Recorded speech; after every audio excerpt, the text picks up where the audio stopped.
On a day-to-day basis of everyday life, students are dealing with the effects of peer pressure, time-consuming activities, and stress from homework. Some students may not mind some work from time to time, but some are too stressed.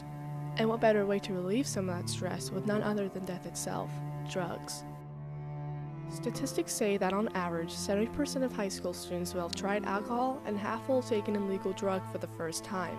These young kids are blinded by the fact that doing drugs and drinking alcohol may lead to very serious outcomes, for example, getting thrown in jail or even worse.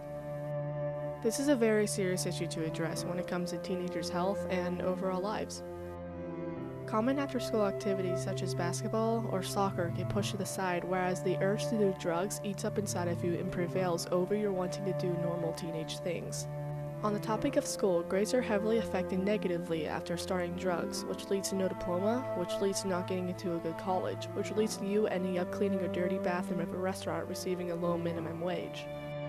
There is truly no good outcome after becoming a heavy drug user and/or an alcoholic. Your family starts to look down and neglect you, and your friends quickly drift away from your life. To get my point further across, I've spoken to Officer Ray Gallagher and paramedic Mike Fashion and asked them a couple questions on the situation regarding alcohol and drug use.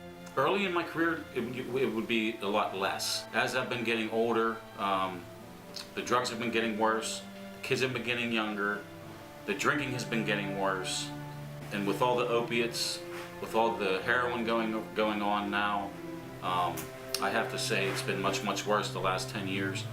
And it's probably on a weekly basis that I run into somebody who's either underage drinking or is dealing with drugs or heroin. So it's getting much worse. It's on a weekly basis we deal with it, which is kind of sad. It's pretty sad. Probably a lot of encounters, I would say, more in the last couple of years than early part of my career. It's mostly right now heroin, or the opiates. Painkillers, heroin. Yeah, that's an unfortunate situation, especially when they're young, they're still in school. I've lived here for 56 years, and I know a lot of people, and I know a lot of people's kids, and I know a lot of people's grandparents. But when you see somebody's kid who you know, who's involved in an accident, and there's some kind of intoxicants that they're under, it's very sad. And again, that starts in the home, and that starts at school, so that's something that we don't run into it too much, but we do run into it. It's still bad. So the opioid epidemic right now, I think it's a very big issue, but it's not just with the heroin. I think it's more with everything, painkillers, the treatment for them, people who are hooked on pain pills or from an injury are on it for a while, and then they can't get it anymore, so they start something different. I hope you take to heart what Mr. Gallagher, Mr. Fashion, and I had to say, since there is a way to prevent young teenagers from starting drugs and becoming alcoholics. It's to simply say no. Peer pressure is what leads many teenagers into starting drugs every year, and that number grows increasingly fast.